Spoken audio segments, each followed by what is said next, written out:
Pues ya estamos de regreso y continuamos con nuestra tertulia de economía.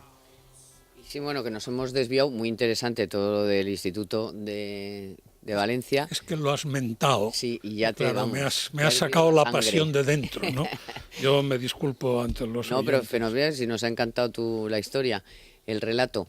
Pero el otro relato que estábamos antes era el de, bueno, de la dación en pago. El de que los bancos intenten ser más flexibles, primero con la gente que no puede pagar, porque son familias donde no entra un duro, pero luego, que eso ya veremos la virtualidad que tiene, bueno, va a haber un decreto ley en el que se van a fijar las condiciones y los pormenores de esta historia, pero a mí me parece que a lo mejor, oye, si a los bancos les estás dando por un lado el negocio, por poco o mucho que sea, que será un negociete, el de pagar las facturas y llevarte algo, pues oye, que ahora miren con un poco más de cariño, digamos, por decirlo así, y asuman, que es muy importante, ha dicho el ministro, que asuman una parte de su culpa por haber hecho unas tasaciones que sus propias empresas hicieron sabiendo y a sabiendas de que estaban por encima de lo que era, vamos, no ya lo normal, sino el sentido común. Entonces, a mí, aparte de lo que pueda tener el número de personas que se puedan ver afectadas, que no tengo ni idea cuál será, ya nos lo dirán en la memoria del decreto o donde sea, sí me parece que ha soltado 2 o 3 cosas interesantes, como esa, la de las tasaciones, la de los intereses de demora, que le parece abusivo y que eso habría que mirarlo también. O sea, le ha mandado varios recaos a las entidades financieras que a mí me parece que son que podemos compartir, en este caso la mayoría de los ciudadanos, que al fin y al cabo somos todos clientes de los bancos y nos han tratado a casi todos de aquella manera, a unos y otros, depende del caso, ¿no? Bien, Carmen, bien, ¿qué quieres que te diga? No, vamos a ver, yo me voy a ir, ya sabes que nuestras polémicas tienen un límite que es el de las buenas prácticas, es así, que es el de las buenas prácticas entre nosotros. No, eso está bien, está bien. Donde, es decir, a mí lo que no me gusta es que haya confusión. Yo comprendo que la vida política es distinta a la vida académica. Entonces, la confusión muchas veces es favorable y dejas que las cosas... Me cuesta mucho aceptar que haya un código de buenas prácticas distinto a que el deudor debe de pagar y el acreedor debe de cobrar. No, es que esta es la primera... Dice usted cosas que son tan de cajón y tan de sentido común que parece pero mentira, parece mentira que haya que decirlas. No, pero reconoce que los bancos han tasado las viviendas como les ha dado la gana. O sea, y ahora quieren reclamar todo, ¿no? Van a perder dinero y parte. Lo que sí que tiene que hacer el gobierno es exigirles que su nivel de salud sea transparente y ante todo el mundo. Y por lo tanto, que hagan las previsiones y que se coman las pérdidas por aquellas tasaciones sobre el real precio del mercado y que asuman y que se coman las pérdidas y que las tengan que proveer y que se pasen 10 años sin repartir dividendos porque todo el beneficio lo tienen que dedicar a la provisión.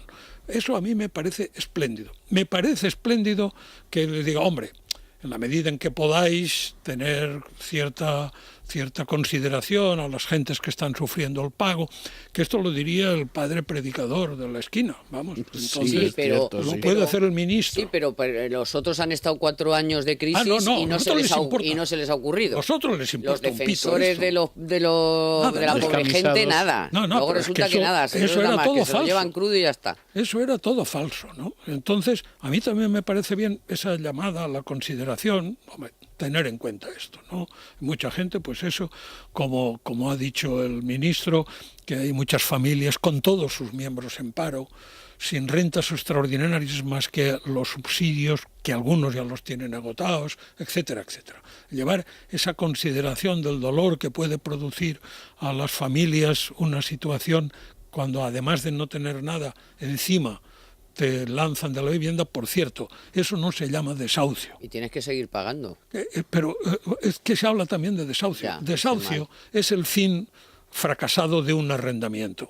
Estos señores no están en arrendamiento, estos señores están a título de propietarios con un crédito hipotecario que en caso de impago se ejecuta y se lanza a los que están, pero no por desahucio, sino por incumplimiento del contrato. Con un crédito con la garantía de la hipoteca. También, me da igual. La vivienda. Pero es que la gente cree que es un crédito y ya a la casa, y no. Que no, el que crédito no. es a ti, por eso luego van contra ti. Claro, la para que hipoteca acabes es una pagando todo. garantía, la hipoteca es Y si la no garantía cubre- del crédito. Es un crédito con garantía hipotecaria. Eso es. Entonces, cuando no se paga el crédito, se produce Claro. que la gente tiene que dejar el piso a disposición del banco, pero no por desahucio. Es que se está oyendo todos los días que se ven desahuciados. No se ven desahuciados. Pero cuando tienes que dejar el piso porque la vivienda no cubre la Sí, sí. totalidad del préstamo, ahí es que algo falla. O sea, y falla que el banco tasó la vivienda en unas Sí, que sí, que valoró sí. la vivienda Sin duda, sin duda. desproporcionadamente, porque vamos a ver, lo normal sería que a ti te dieran un crédito con la garantía de la hipoteca de la vivienda y que esa vivienda valiera.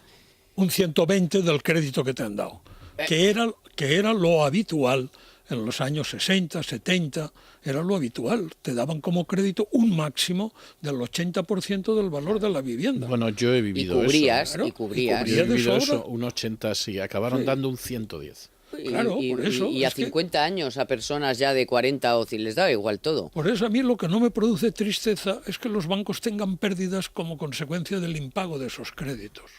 Eso no me produce ninguna pena porque ha sido su mala administración financiera del negocio bancario lo que les ha llevado a esa situación. Vale, pero si en vez de ejecutar la hipoteca a las primeras de cambio, ya sé que los bancos no son ONGs ni nada que se le parezca, pero como usted también tiene que asumir su parte de culpa, perfectamente hay fórmulas, y de hecho mucha gente lo ha hecho, porque el banco ha visto que tiene posibilidades y no ahora en 2 Sí, años, sí, sí. oiga, pues alargó el plazo. Alarga el plazo, la cuota le es doy una menor y por lo tanto la carencia, pueden pagar. de 1 año mientras usted está en el paro y su mujer también, o yo qué sé, o sea, oye, un poco de flexibilidad, Sí, y no que puede sí. ser que a la tercera vez que el hombre no te o la mujer no te paga el préstamo, ejecutes la vivienda. Un poquito de consideración, que usted también ha dado el crédito sin mirar bien a quién se lo daba, a gente que a lo mejor no podía pagar. Ahí no puedo estar más de acuerdo. Es más, yo creo que lo que estás manifestando y en lo que yo me uno plenamente es a su vez coincide con el interés del banco. Al banco no le interesa ejecutar la Quedarse hipoteca. con... Ya. El banco ejecuta la hipoteca cuando no tiene otra fórmula, otra salida. Pero efectivamente, la renegociación que se está produciendo en muchísimos casos, pues porque, por lo que sea, porque han bajado los ingresos familiares y entonces no puedo pagar el nivel de cuota que estaba previsto en la escritura hipotecaria, y que entonces renegociamos ampliar el plazo con el fin de que la cuota que anualmente tendré que pagar sea menor y que ahora sí podría pagarle ya en mis condiciones actuales. Esta situación el banco la ve como una situación buena, porque lo único que no le interesa es aumentar sus activos con activos inmobiliarios. Esto- Bueno, pues que se ponga a la tarea. Muy bien. Esto de que la banca siempre gane, pues no. Y los intereses abusivos, pues también habrá que ver, porque están además perdiendo sentencias a tutiplén. Sí. Vamos, demandas. Y a mí, como he dicho antes, o sea, la medida esta me gusta. Quiero que los bancos también hagan su ejercicio de pagar sus equivocaciones y sus errores. Y a mí lo que más me llama la atención es eso, o sea, es que al final la izquierda habla mucho, no ha hecho nada, y al final los que tienen que venir a resolver las situaciones y los que le comen la merienda al contrario, pues son los que tienen 4 ideas en la O le cabeza comen la y merienda la o se ponen. tragan el marrón. Todo depende de cómo Bueno, se pero mire, al ¿eh? final dices, oye, al final, ¿quién ha bajado los sueldos a los banqueros? ¿Quién ha bajado los sueldos a las empresas públicas? ¿Quién va a profesionalizar, como ha dicho hoy, ha prometido Soraya Sáenz de Santa María, los organismos públicos? ¿Quién ha hecho esas cosas? Pues resulta que, fíjate, al final, el Partido Popular. Hombre, es que profesionalizar los organismos públicos, reguladores, etcétera, Los etcétera, reguladores. que es de lo que han hablado, eso no lo podía hacer el PSOE porque no tiene ningún profesional. Claro, eso era evidente, ¿no? De hacerlo lo tenía que hacer el Partido Popular, y a mí me parece espléndido que lo hagan, porque ya está bien de señores que van allí a cumplir con lo que dice la voz de su amo, ¿no? O sea que en ese sentido, muy bien. No, y a mí me parece que bien, que ojalá esto funcione. Lo único lo que me cuesta más de admitir es que haya un código de buenas conductas o de buenas prácticas que consista en que el deudor no pague. Esto esto a mí Bueno, se me vamos a tambalean verlo, un poco vamos a verlo los porque palos del sombrajo. El ministro ha hablado también de un decreto en el que se van a fijar algunas de estas cosas. Entonces ya no es un código solo de buenas prácticas, sino que si es un decreto del gobierno, algo más dirá. No, el gobierno, Algo más dirá. El gobierno puede promover una reforma de la ley hipotecaria, en virtud de la cual se puede entregar la vivienda. Pero es que ya se puede, lo que pasa es que ninguna hipoteca lo pone. Pero la ley hipotecaria contempla la dación La en posibilidad, pago. pero La lo que hay que posibilidad. ponerlo es en la cláusula. No, lo que hay que ir de la escritura. cuando vayas al banco a decirle sí, pero yo quiero que me ponga en la cláusula cuarta que yo por puedo eso. entregar la vivienda como... Perfecto, por eso, que se empiecen a utilizar las cláusulas de dación en pago en las escrituras, pero esas serán las que se firmen a partir de ahora. Ahora, las firmadas pacta sunt servanda. Se dice en derecho. Exactamente. ¿Qué obra de caridad vamos a hacer hoy, Silvia? Pues César, la semana avanza rápidamente y seguimos con la campaña de apadrinamiento promovida y llevada a cabo conjuntamente entre esta emisora, Es Radio, y la ONG World Vision, porque miles de niños pasan hambre en el mundo y no tienen cubiertas ni siquiera sus necesidades más básicas, porque en algunos casos tienen que caminar kilómetros para conseguir agua y no tienen acceso a la escolarización, y también porque viven inmersos en la pobreza. Lamentablemente, la ayuda que necesitan siempre la necesitan con urgencia. Ahora tiene la oportunidad de hacer algo para cambiar esta situación. Llame al 902 20 80 10 o entre en www.apadrinamiento.es y apadrine a un niño. Puede estar seguro de que esta acción cambiará su vida realmente. Lo que hace por ellos, apadrinándolos, mejora sus condiciones de vida y sus oportunidades para el futuro. El éxito de esta campaña de apadrinamiento depende de ustedes, de su solidaridad, de su comprensión del problema, de su compromiso y de su disposición de hacer algo por los demás. Apadrine ahora. Llame al 902 20 80 10 o entre en www.apadrinamiento.es. Muy bien. Bueno, ¿cómo viene esa prensa, don Juan Ramón? Bueno, pues con respecto a lo que estaban hablando, pues los titulares sí han captado un poco que todo de momento queda en algo voluntarioso y un código de buenas conductas, ¿no? Porque Expansión dice, Guindos pide a la banca que frene los desahucios y acepte la dación en pago. Y el Economista, un tanto más explícitamente, de Guindos solo anuncia un plan voluntarioso contra los desahucios, aunque es verdad lo que comentábamos que hay reformas legales que sí que van a bajar los intereses de demora, pero parece que la dación en pago no se va a aplicar con efecto retroactivo. Más que a los casos que de momento ha dicho el ministro, no sabemos, pero de momento se ha fijado mucho en las familias, donde todos los miembros están en el paro. Claro. Siempre sí, que pero lo vamos, aceptan pero los bancos. yo creo que es más que una recoba. O sea, yo creo que detrás hay una negociación Sí, ya que no, muy... es lo mismo, que no es lo mismo que se lo recomiendo yo al banco, que se lo recomiendo el ministro de Economía y Empleo. Bueno, pueden hacer más o menos el mismo caso. Y tampoco nos engañemos. Veremos en qué queda. Expansión, más cosas. Realiza una larga entrevista a Rosell, el presidente de la patronal, de la que se destacan dos titulares. Uno, pues bueno, ya muy en línea con lo que hemos comentado. El despido con 20 días de indemnización será el más habitual. Pues al extender tanto la casuística, sobre todo en el momento actual, pues efectivamente parece que será el que se va a generalizar. De hecho, el gobierno prohíbe expresamente el despido exprés, es decir, fuerza a que los empresarios pasen primero por el despido a 20 días y luego, si se recurre, al de 33. Tan generalizado que lo van a utilizar UGT y el PSOE. Sí. Y luego, pues para algunos, buena idea del presidente de la patronal. Haría falta una amnistía fiscal para inyectar liquidez en la economía. Bueno, en eso acabaremos. Yo creo que vamos a tener una amnistía fiscal.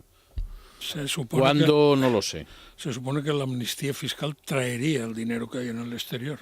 Sí. A mí me parece fatal. La amnistía fiscal. Estoy absolutamente en contra de que estemos como tontos pagando los de siempre y a los que más defraudan después siempre les sale bien la jugada. Bueno, yo en principio estaría de acuerdo con usted, pero no me ciega eso para analizar las cosas y creo que vamos a tener amnistía fiscal. Y lo que imagino que será después de que condenen a Urdangarín, pero tampoco me atrevo a ser demasiado exacto en el pronóstico.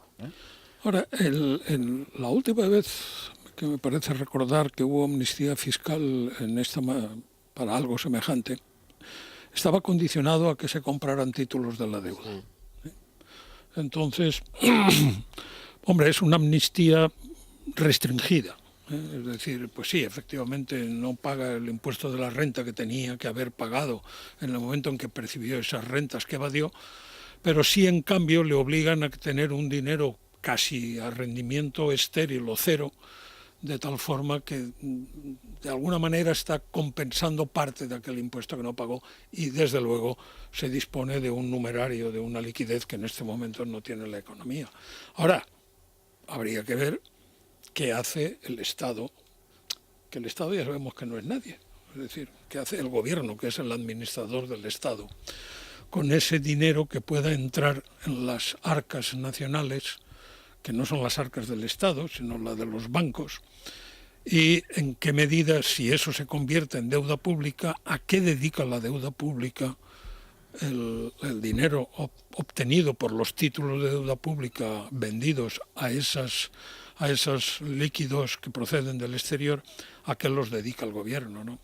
Y ahí los efectos serían muy distintos según una opción u otra. ¿Sí? Ahora, yo creo que es bastante posible, ¿eh? O sea, yo creo que sí va a haber una amnistía fiscal. No me atrevería a decir cuándo, pero creo que la va a haber. Y posiblemente uno va a discurrir en los términos que usted ha dicho. Yo además me atrevo a decir una cosa, y a mí ya sabéis que no me gusta hacer nunca de profeta, porque siempre me equivoco. Pero yo creo que, ya sé que Carmen ahora me va a mirar mal, pero bueno, asumo el reojo, ¿eh? Yo creo que una amnistía fiscal con ese propósito, en este momento, podría tener éxito, cosa que no lo habría tenido hace 8 meses o hace un año. Porque hace un año el que evadió seguía sin fiarse de ese gobierno y por lo tanto no habría traído el dinero, hubiera preferido tener el dinero fuera, aunque fuera oculto. Mira, yo que estemos hablando de una amnistía, el mes que nos van a subir las retenciones del IRPF, mira que no. Vamos a ver, O sea, doña Carmen, si no no es que nos guste, bueno. si es que Yo lo es que creo que no se va a producir. es que lo estamos analizando, es decir, es como si hablamos de la votación de ayer Yo no me lo creo. Para ilegalizar a Amaiur y vemos a todo el arco parlamentario diciendo que los de Amaiur son unos chicos estupendos y no hay que ilegalizarlos. No es que nos guste, es que simplemente describimos lo que es una realidad. Y yo me temo, puede que me equivoque, o sea, acepto que puedo estar equivocado, pero yo creo que va a haber una amnistía fiscal. Creo que la amnistía fiscal no va a ser necesariamente el mes que viene, posiblemente tardará unos meses, pero que se va a producir. Y además creo que los términos que ha descrito don José Raga son bastante ajustados a los términos en que se va a producir esa amnistía. Es que eso vendría además a compensar de alguna forma los efectos, que eso sí son nocivos para la economía, del incremento de los impuestos sobre el capital, sobre los rendimientos del capital. Y eso va a tener efecto negativo desde este punto de vista. Lo otro podría compensar en parte esa situación o incluso llegar a compensar en todo el efecto gravamen de los impuestos sobre las rentas del capital. Cuestión de tiempo. Y luego, Es cuestión de tiempo. para verlo. finalizar, pues bueno, llevamos ya varios días que se está hablando cómo atajar el déficit eléctrico y según el economista, el gobierno intervendrá la parte de la tarifa eléctrica que ahora está más liberalizada y que además no es el problema que genera el déficit eléctrico, porque la que genera el déficit eléctrico es el peaje de acceso, no el coste de producción y en especial las primas a las renovables. Dice el economista, el gobierno intervendrá el coste de producción de la electricidad. Veremos para qué. ¿Pero qué quiere decir intervendrá? Ya.